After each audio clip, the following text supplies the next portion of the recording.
Welcome to our tutorial on electrical settings in Revit, where we'll guide you through configuring the essential settings to optimize your electrical system. To begin, go to the Manage tab at the top of your screen. In the MEP Settings panel, click on the Electrical Settings button.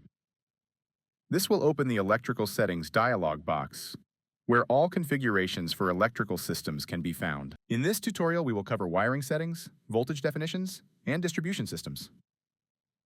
Let's start with wiring settings, where you'll find essential options such as the gap distance when two wires cross, the style for tick marks on hot, ground, and neutral wires, the allowed voltage drop for both feeder and branch circuits, and the home run style for each circuit.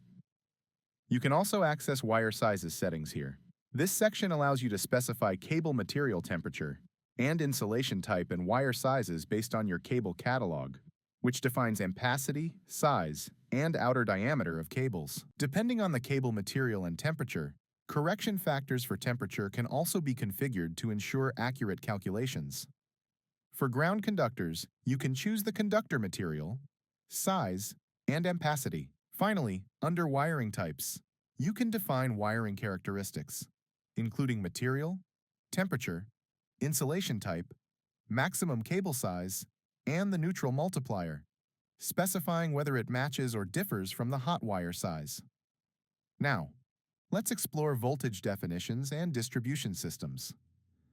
In voltage definitions, set the appropriate voltage rating for both single and three-phase systems, including accurate values for minimum and maximum voltage limits based on potential under or over voltage conditions.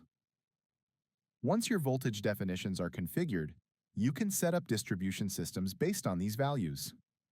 Here you define settings like the system name, for example 122/108 WI, configuration details, three-phase or single-phase rating, line-to-line and line-to-ground voltages.